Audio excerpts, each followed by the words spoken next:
Welcome to Planetary Gig Talk, Tales of Music and Magic.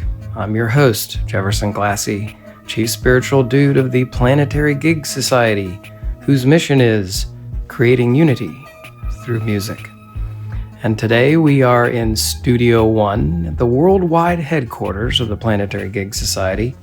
Very special treat to be able to talk with a great friend, a musician, drummer, plays in the group South Rail with his wife Lara, Mr. Ben Potok. How you doing, Ben? Thanks very much for taking the time to come by. Yeah, I'm great. Thanks so much for having me, Jeff. I'm a fan of the podcast, and I'm very much in line with the mission. So it's a privilege to be here. Thank you. Wow. Well, this will be a good conversation then. Yeah. So we met because a good friend of ours, Jane Callan, who I did a podcast with about her body tambura, amazing thing, worked with your mom, Nancy. Mm-hmm. And so then our paths crossed at house concerts and parties and other things. And you did a CD release party up at the church in the neighborhood. So, you know, we've had a lot of trails that have intersected. Yeah, right. I mean, Jane she's a great person, a great friend, and she's very good at connecting people and yes. Always making sure I know what's going on, and she's been awesome to know. She's fabulous, great friend, one of our best friends, and recently you had a new child. Yes, congratulations. Yes, thank you very much. Yeah, the parenting, it's a whole new ball game there. Oh boy, that's an understatement. Yeah, but you sort of spotted me at a Victor Wooten concert at the 930 Club, and we caught up, and so kind of here we are to talk about a few of our musical things that we want to discuss. But, you know, it's just really, I'm always interested in how did music get into your life? You know, I've talked with people who said, well, my mother used to play piano when I would be 5 years old and I'd lie on the ground underneath the piano, or, you know, no, nobody in my family played music. I mean, was there music in your household? Did you start playing an instrument young or later? Did you take lessons? What was kind of the beginning of the trajectory? Yeah, sure. Yeah.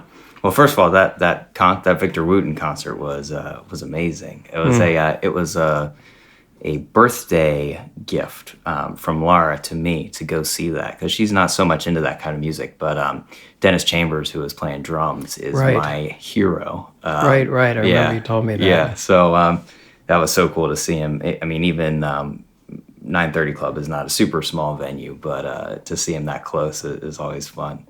So music, how I got into it.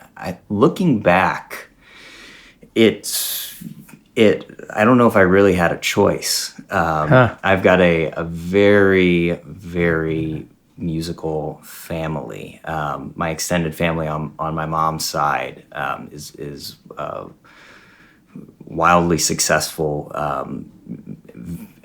amazingly talented, and so it was always, for me growing up, it was very realistic to, you know, pursue music as a career. It's what I always wanted to do, and you know, growing up, I got sidetracked here and there. I wanted to, interestingly, in things that I've sort of combined with music now to sort of define my path. But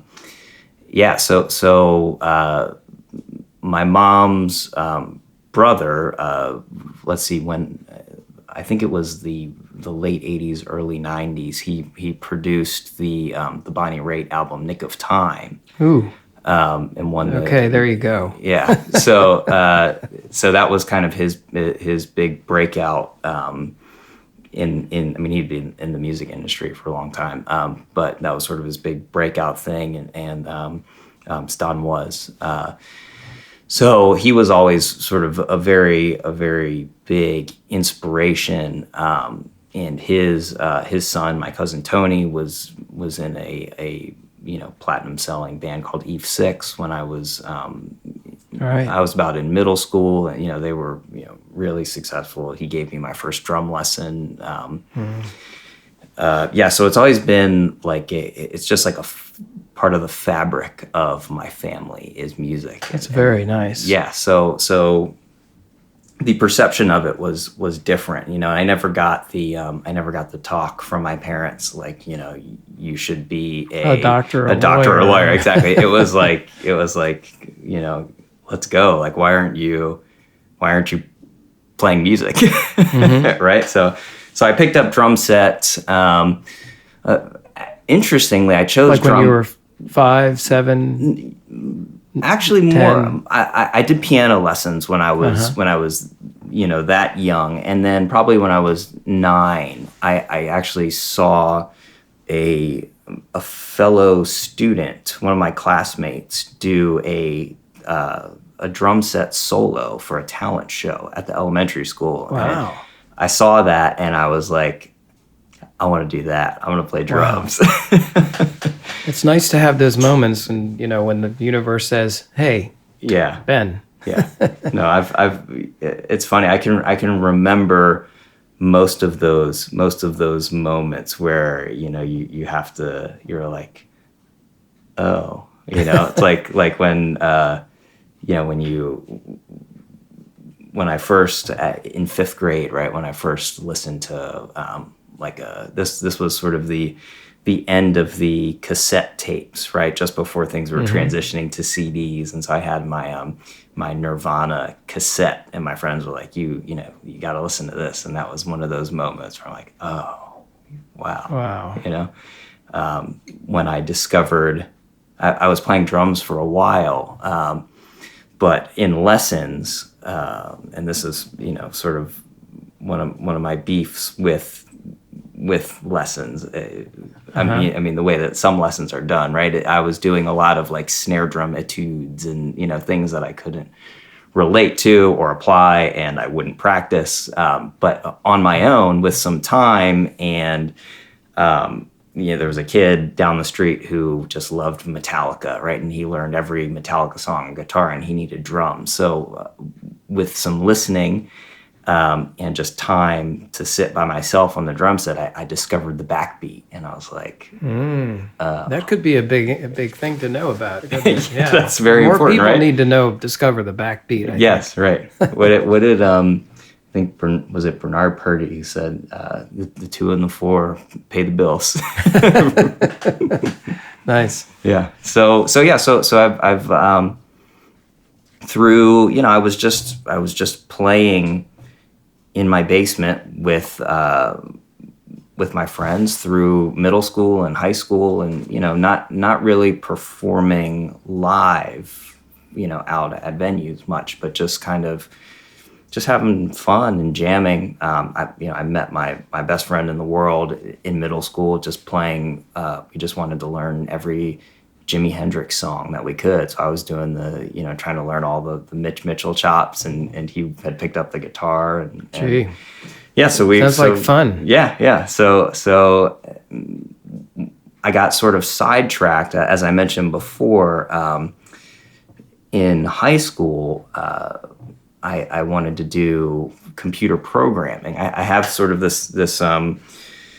these competing like left brain, right brain things going on, right? Where I'm really into, and maybe they're not actually not competing that much because there's a lot of similarities, but I'm very into like science and physics and Einstein and computer programming, right? And so I got sidetracked in high school. I was like, maybe I want to be a computer science major in college. So I actually went to UMBC, which is where I went to school, to just check it out, and ended up, because I was into recording at the time, I just wanted to see their facility, right? So I went to their recording studio, and I was like, I forgot. I actually want to study music.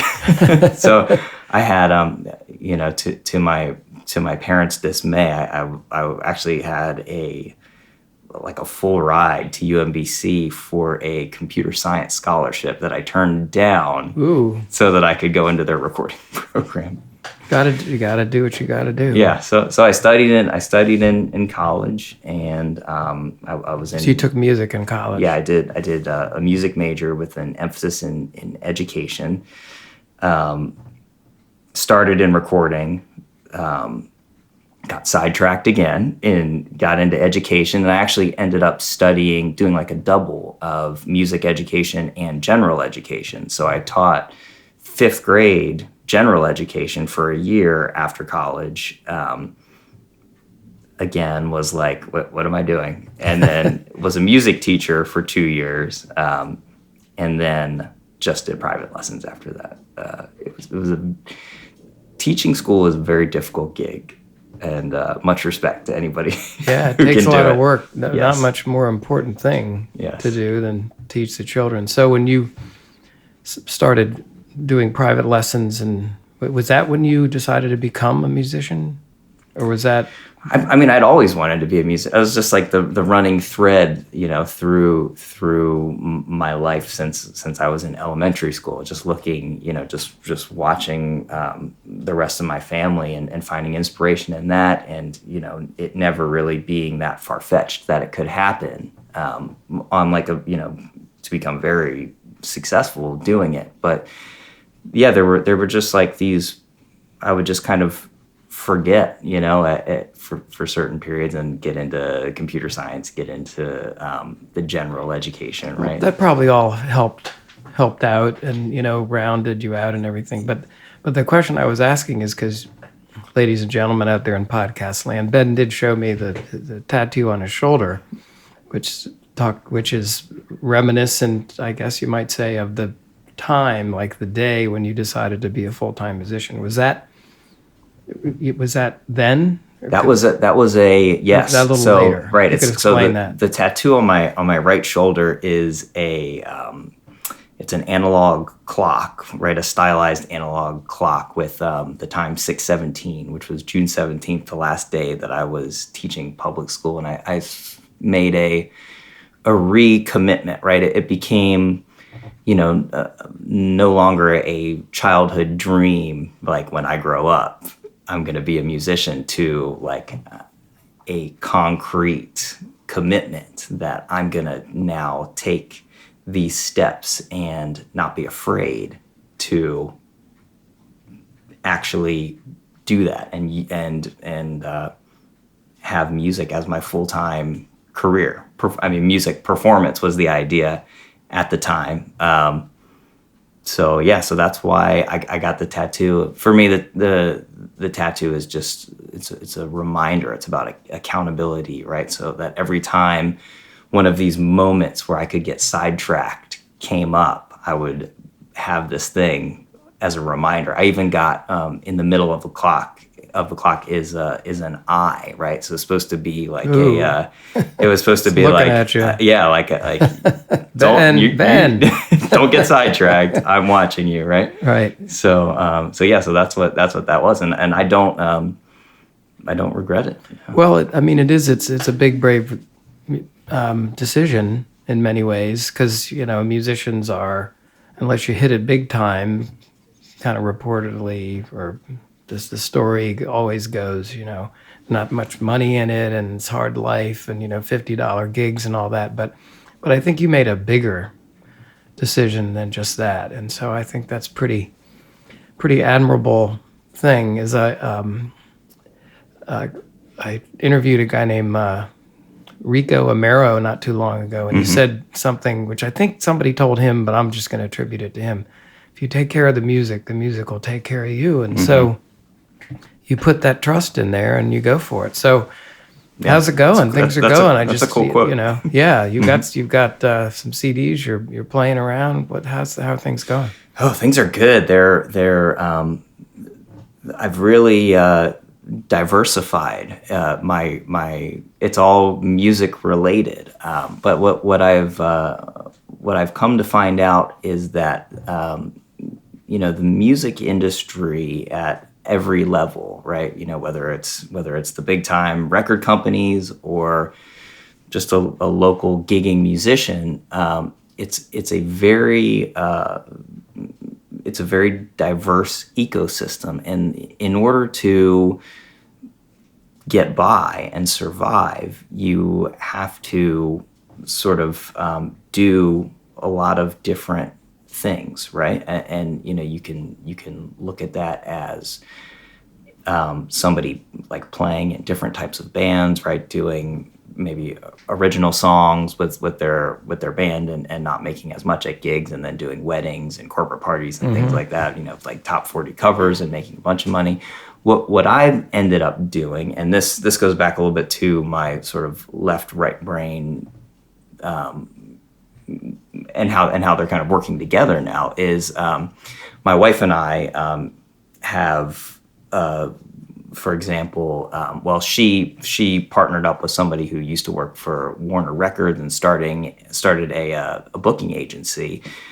So I'm working as an agent for the booking agency. I'm playing South Rail, and South Rail's always done pretty good at getting paid, and we've made an effort to find the venues and Good work, yeah. Yeah. So we make that work.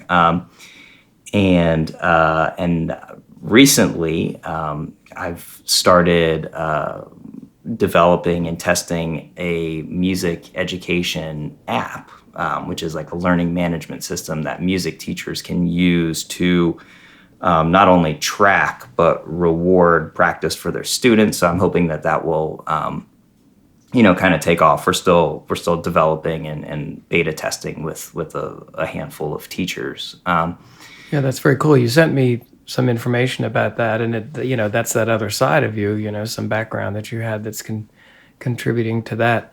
Yeah, and, exactly. And when we talked earlier, you mentioned you wanted to talk a little bit about the neurology of that, and I don't know if that's the exact right word, but kids, music, they don't necessarily have the discipline 100% of the time. Right. To do what they need to do for the payoff that you get from music. So. Right.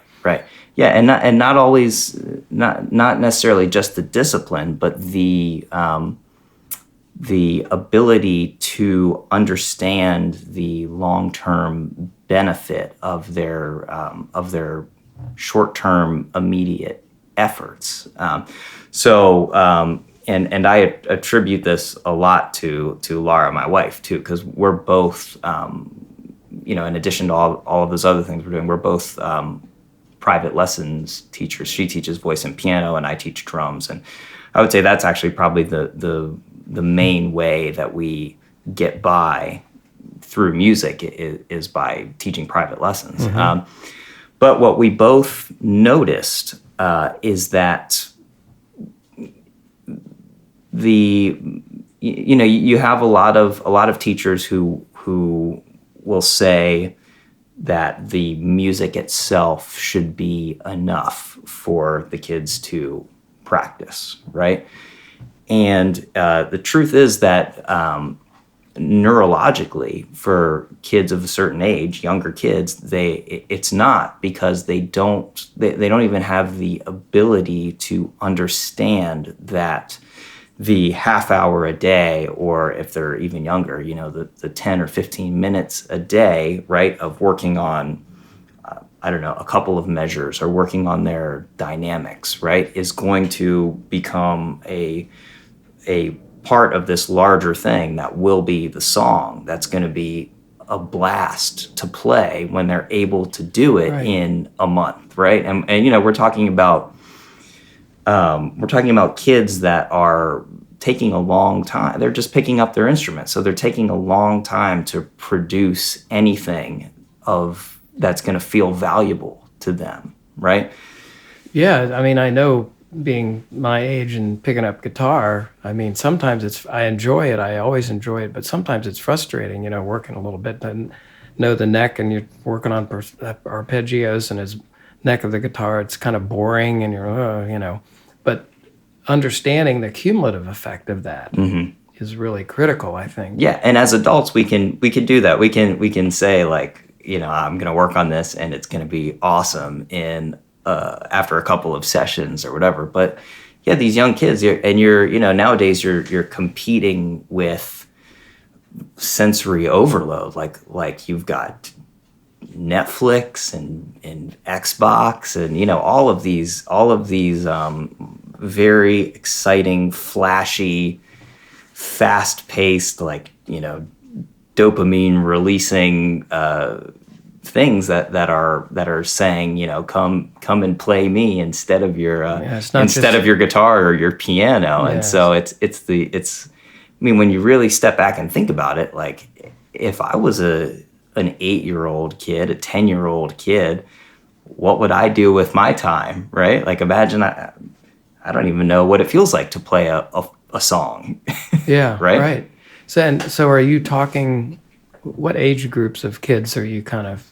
I mean, I think generally it works for like you know, middle teenagers and under, right? Because it's really a developmental a developmental milestone when you get to the point that you can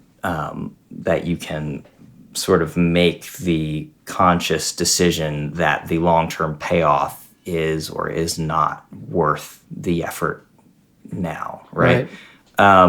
So the app is it's called Practipus. It's kind of a play on an octopus, right? We're working on the octopus logo and everything. It's targeted towards, you know, like 14, 15 and younger.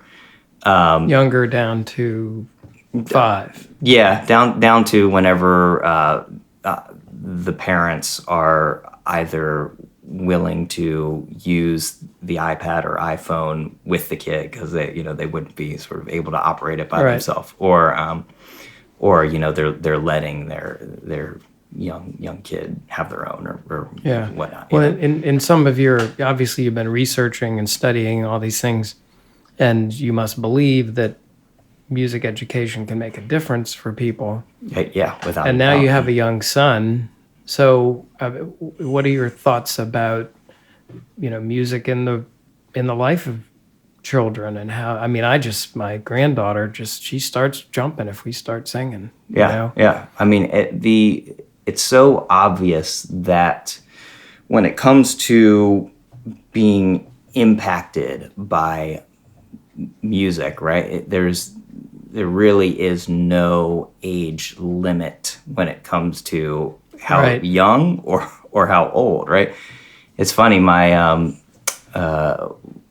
mom was telling me about how my grandfather used to play the Harry Belafonte records. I love those Harry Belafonte records myself. And like when she was growing up, so in the 50s, 60s, right? And it's funny that the reason it came up was because the only thing that will, without a doubt, stop my son Arthur from crying and fussing is the Banana Boat song. And it has to be the Harry Belafonte version. We try it, like the Raffi one does not work. So it does seem obvious. It seems obvious to me after all this research and all this effort I put into the music. I mean, not like people who've gone through conservatory school or anything, but that it's so powerful and it's kind of who and what we are, music. But it's not something that's, I'm not sure the right word, zero-sum or additive. I mean, it strikes me as something that playing music, you can still be a doctor, a lawyer, or a teacher, a physicist, or whatever, but it adds it adds something that's just holistic. I don't know. It's just amazing. What have you? Yeah, no, I mean, definitely. And I think that it's, I would say, I would like kind of compare it to like seasoning or spices when you're cooking, right? You have to really illustrate the way that music works and the impact it can have on an individual, right? And the way that it can make their life better, right? Is the way that they personally connect to it, right? We've all had those moments where even if we had heard the song before, right, there was like something happening in our life, and it was like that time that we heard it was when it had the greatest impact. And you can really get to know yourself because you like I said, seasoning, right? You have these events that are happening in your life, and you not everyone has a therapist that they can go talk to about it, right? And really sort of digest it and understand it. But if you put on the right song at the right time, it clarifies, it makes sense. You get to know yourself. And then once you are able to do that, and you know yourself to that level, you can then, whether through music or not, you can then connect with other people better, right? You can sort of figure out who you are. I mean, that's what I did. I had that moment, right? Like I was talking about before, the first time I heard Nirvana on that cassette tape, right? Mm-hmm. And it was like, it was eye-opening, right? And ever since, it was like, I can basically tell you about every period of my life based on what music I was listening to at the time. And I got to know myself that way, and it sort of helped me form my identity, and it allows me to connect with other people better, and it helped me form my opinions, right, about music and about other things, so that I can be active, right? And my wife and I we're very, even like politically active, right? And I don't think I would have the confidence to do that without having music in my life, and without sort of filtering the events that have happened to me through the music that I've listened to over the years. Yeah. Well, yeah, very interesting. And that's something I'm going to think about.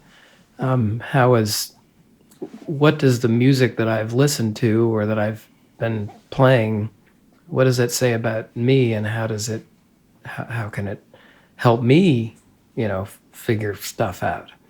But let me ask a little bit about, because, another common topic that we have, or subject of discussion, is the Victor Wooten book, the music lesson, which you said you read close to the time that you made this, 6/17 decision. I don't know if it was right. Exactly. What are your thoughts about that book, the impact, things that, teachings or things you may have learned from it, or that helped you learn other things? Yeah, I mean, great. I mean, a great book. Changed the way I thought about music, and my relationship with music, and And how would you explain that? What do you think about music now, and your relationship with music? Sure, right. I mean, so what I remember having the biggest effect on me from that book was the way that Victor broke down music into its different 8 or 9 elements, right? Where you've got the obvious ones like pitch and rhythm, and he goes into like the dynamics and intonation, right. All of that stuff, right? And so it's like as a musician, as a player, it just helped me to be way more intentional with my voice, right? And what that did is it allowed me, going to another level, it allowed me to use my playing in sort of a linguistic way, right? When you're, as a musician, when you're playing in a group, whether it's your longtime band or a jam session, right? You're communicating, right? And you're sending signals, and I can, as a drum set player, right, I can use dynamic cues to sort of change the direction of the jam or the song that we're going in, or if it's a song with South Rail, right? And I don't know, it happens, right? We get off, we make a mistake or something, then you can talk to each other and recover and figure out where you are without train wrecking. So the book, what it did is it sort of changed my perception on how I was playing, right? It became more than the actual notes and about the way that I was communicating with those different elements, right? And so that's profound, right? What a huge, Absolutely. what a huge impact, directly and then with my interactions with other musicians. The other thing that I remember from that is the way that Victor talks about using space, right? And I'd heard a little bit about this before as well. I'd read the Miles Davis autobiography previous to this, and he talks a lot about space too. But it was just sort of a reinforcement of the value and the way that you can use space in your playing to, again, sort of communicate and make your playing, the things that you do actually play, right? The noises that you make more impactful, right? With how you put them into into context by manipulating the space around them. So as a drummer, especially, that has a big impact. Right, Yeah, right, yeah. right. Well, one of the things in the book that I just wanted to bring up and get your thoughts on it, but it seems to me it kind of ties in with what you're doing with the app and deciding to be a musician, is there's a chapter where, music herself speaks and says, "I'm dying," Mm-hmm. And I can't wait to ask him about that, I have to say. Yes. I'm looking forward to that one.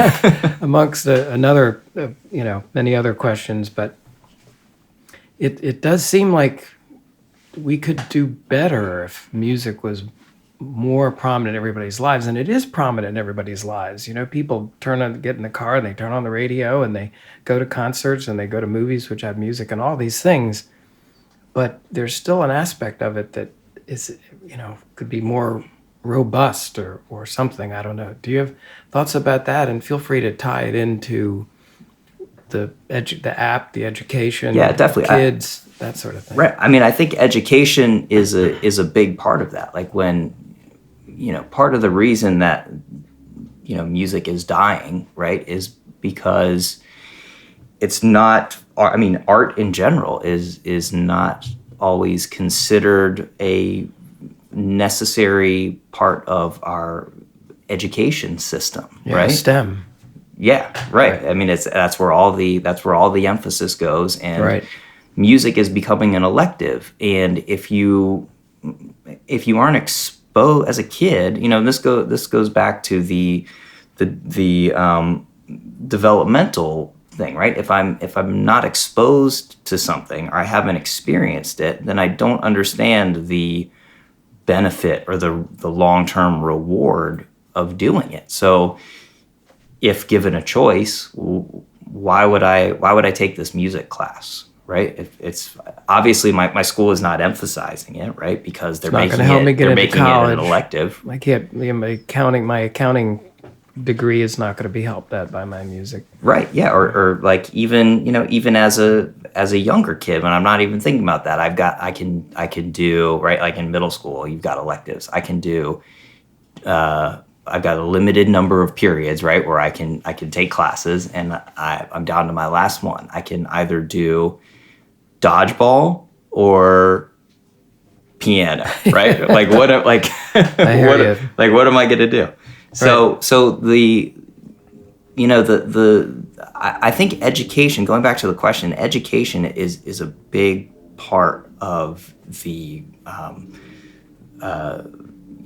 sort of the revival, right? Bringing music back to life, because we have to have people making music, and we have to have kids connecting with themselves and each other, like with Practipus, with the app. If you take a step back even farther, right? Like the the lessons that you learn from picking up an instrument and having the right mindset when you're learning it, they transcend music. They're habits that will help you in anything, right? Learning an instrument is a very, very difficult thing to do, especially from never having picked one up before, right? So if you, like we're doing with the app, right? We're providing this short-term gratification, right? Instant gratification. Kind of using gamification in a way exactly. to help incentivize. Exactly. And kids. What it does is it builds this habit and teaches this longer-term lesson that if you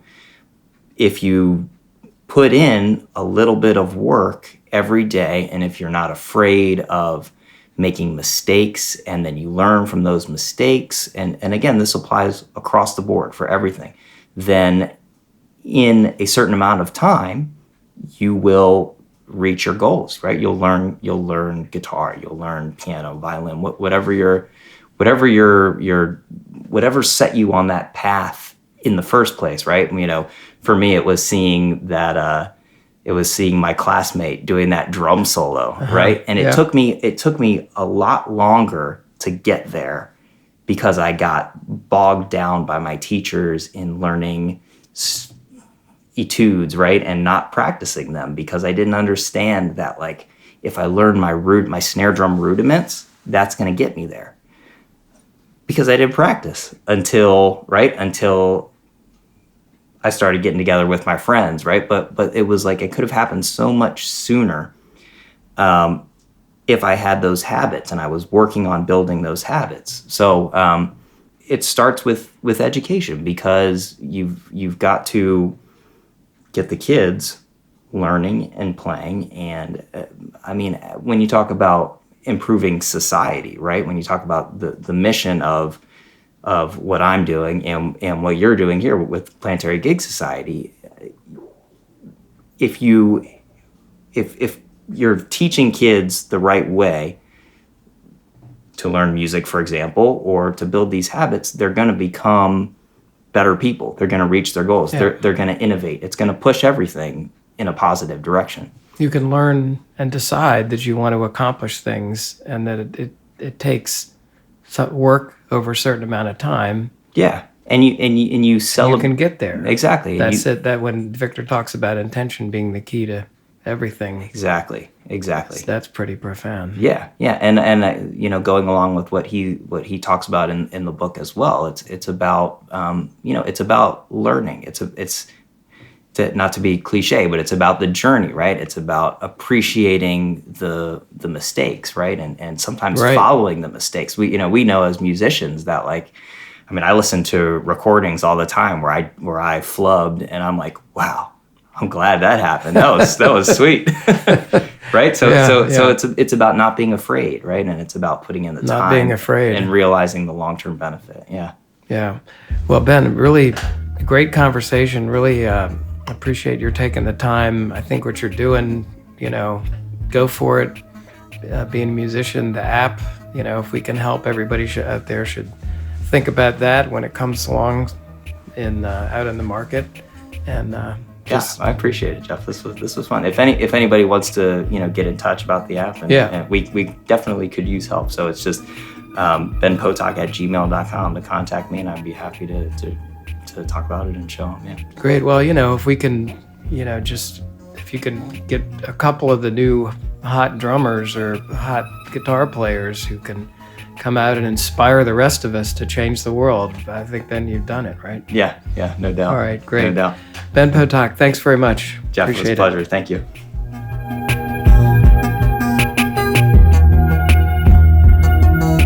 You've been listening to Planetary Gig Talk, Tales of Music and Magic. I'm your host, Jefferson Glassy, Chief Spiritual Dude of the Planetary Gig Society. We talk with musicians and others about the power of music and how we can use music to help create a better world. Please check out our website, www.planetarygigs.org, for information about some of the organizations promoting music and musicians, resources about the power of music, books, movies, articles, including new research on music and the brain. We welcome your support. The Planetary Gig Society is a Section 501c3 charitable organization, and you can donate on the website. You also can receive a free email signature block demonstrating your support for Planetary Gig Society. Please follow us on Twitter, Instagram, and Facebook at Planetary Gigs. And we want to thank fabulous musician and teacher Eric Weinberg of Little Eric Studios for the Planetary Gig Talk music titled Chill Kid, It's Saul.